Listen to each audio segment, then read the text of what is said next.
কথাগুলো দিয়ে বুঝবেন।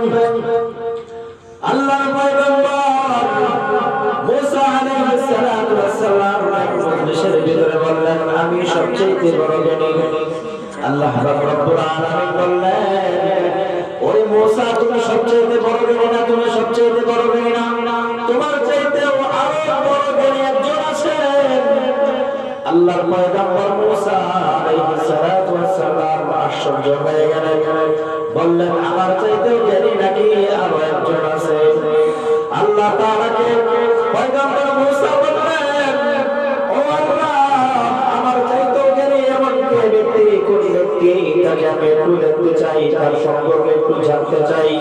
আল্লাহ তাআলা হযরত মুসা আলাইহিস সালাতু ওয়াস সালামকে বললেন, তুমি অমুক জায়গায় যাও, সমুদ্রের মাঝখানে গিয়ে যখন দেখবা একটা মাছ বাজি করে সেখানে নিয়ে যাবা, মাছটা বাজি করার পর মাছটা যেখানে চলে যাবে সেখানে দেখবা হযরত খিজির আলাইহিস সালাতু ওয়াস সালামের সন্ধান পেয়ে যাবে।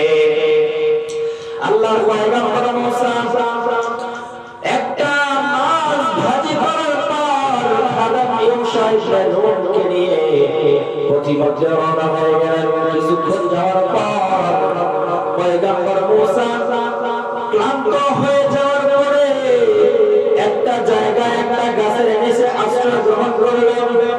আশ্রয় গ্রহণ করার পর সেখান থেকে মাছটা বাজি করা মাছটা সমুদ্রের দিকে চলে গেল। আশ্চর্যজনক ঘটনা ঘটে গেল। পয়গম্বর মুসা ঘুম থেকে জাগ্রত হয়ে আবার রাস্তা দিয়ে হাঁটতে শুরু করলেন। এদিকে মাছটা যে চলে গেছে এই খবর ইউশা ইবনে নূন আর পেলেন না। কিছু দূর যাওয়ার পর আল্লাহর পয়গম্বর মুসা বলেন, ও খাদেম ইউশা ইবনে নূন, আমাদের ক্ষুধা লেগেছে, আমাদের এখন খাবারের প্রয়োজন, আমাদের থলি থেকে আমাদের পেট থেকে মাছটা বের করো, আমরা মাছটা ভাজি মাছটা খাবো। পয়গম্বর যখন এই কথা বললেন, ইউশা ইবনে নূন তখন বললেন, ও পয়গম্বর মুসা, আপনি তো মাছটা আমাকে দিয়েছিলেন সংরক্ষণ করার জন্য, কিন্তু আমার তো মনে নাই মাছটা তো আমরা যেই জায়গায় বিশ্রাম করতেছিলাম ওই জায়গা থেকে মাছটা সরাসরি নদীর দিকে চলে গেছে।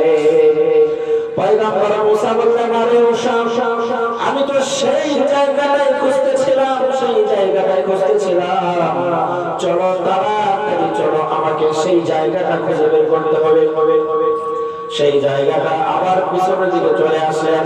পিছনের দিকে আসার পর পয়গম্বর মুসা দেখতে পেলেন একটা মাছ সুড়ঙ্গ যেই দিক দিয়ে গিয়েছিল ওই দিক দিয়ে একটা সুড়ঙ্গ নদী পর্যন্ত চলে গিয়েছিল।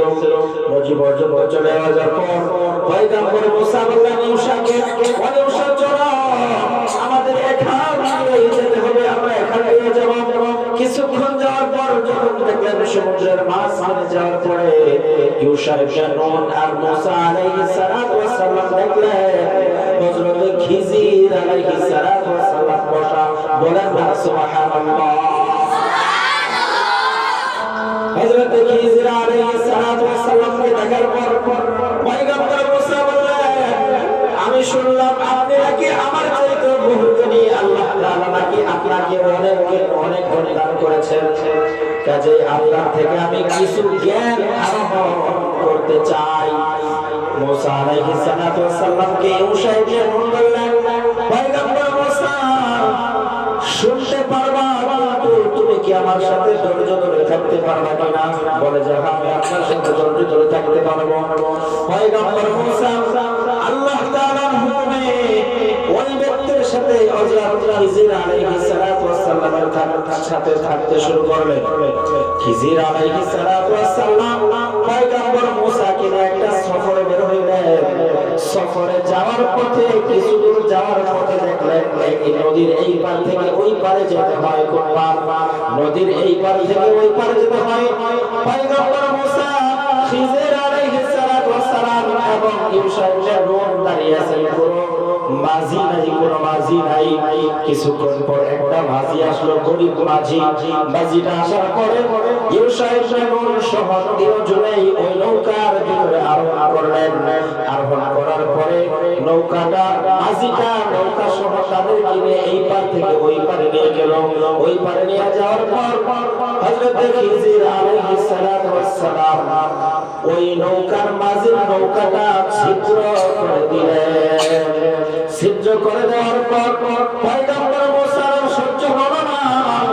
পয়গম্বর মুসা বললেন, এই মাঝিটা আমাদেরকে ফ্রিতে, আমাদের কাছ থেকে কোনো বিনিময় না নিয়ে আমাদেরকে নৌকা দিয়ে পারাপার করে দিল, আর আপনি নাকি এই নৌকাটা কানা করে দিলেন, ছিদ্র করে দিলেন। পয়গম্বর মুসা এই কথা বলার সাথে সাথে হযরত খিজির আলাইহিস সালাতু ওয়াস সালাম বললেন, আরে মুসা, আমি তো তোমাকে আগেই বলেছি তুমি আমার সাথে থাকতে পারবে না।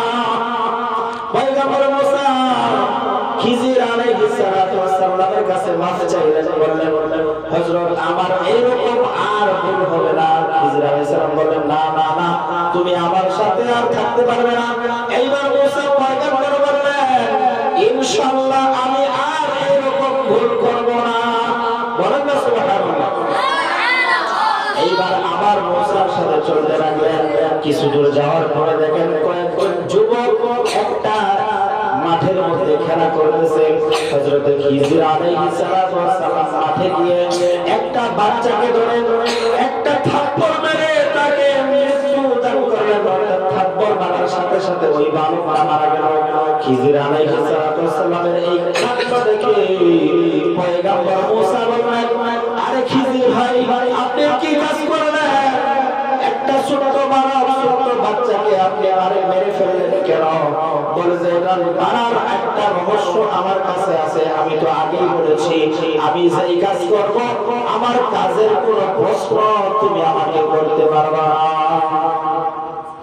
পয়গম্বর মুসা বললেন, হযরত আমার ভুল হয়ে গেছে, আমি আর এরকম ভুল করব না, ইনশাআল্লাহ আমি আর এরকম ভুল করব না। হযরত খিজির আলাইহিস সালাতু ওয়াস সালাম বললেন, আরে না না, তুমি আমার সাথে আর থাকতে পারবা না। কি বলে? আমার সাথে আর থাকতে পারবা না, কারণ তুমি দুইবার ভুল করে ফেলেছো। এবার মুসা পয়গম্বর বললেন, আমাকে আরেকটা সুযোগ দিন, আমি আর এরকম ভুল করব না। পয়গম্বর মুসা আবার খিজির আলাইহিস সালাতু ওয়াস সালামের সাথে চলতে লাগলেন। কিছু দূর যাওয়ার পর দুজনের তিনজনের খিদা লেগে গেছে। মানুষের বাড়িতে খানা চাইলেন, খানা পেলেন না। আরেকটু অগ্রসর হওয়ার পরে দেখলেন একটা দেওয়াল এইভাবে উল্টে বাঁকা হয়ে আছে। হযরত খিজির আলাইহিস সালাতু ওয়াস সালাম ওই দেওয়ালটা উঠিয়ে দিলেন। উঠিয়ে দেওয়ার পর পয়গম্বর মুসা বললেন, আরে আরে আপনি কি কাজ করলেন? এলাকাবাসীর কাছে আপনি খানা চাইলেন, কিন্তু তারা কোনো খানা দিল না। এরপর আপনি এই দেওয়ালটা সোজা করে দিলেন, ভাঁজ করে দিলেন, এর কারণটা বুঝলাম না। পয়গম্বর মুসার এই প্রশ্নের জবাবে হযরত খিজির আলাইহিস সালাতু ওয়াস সালাম বললেন, এইবার আর তোমাকে আর সুযোগ দেওয়া হবে না, আর তুমি আমার সাথে আর থাকতে পারবে না। আল্লাহ রাব্বুল আলামিন এই ঘটনাটাকে কোরআনুল কারীমের ভাষায় সূরাতুল 16 নম্বর এবং 15 এবং 16 নম্বর পারার মধ্যে বিস্তারিত আলোচনা করেছে। সুবহানাল্লাহ, বলেন না সুবহানাল্লাহ।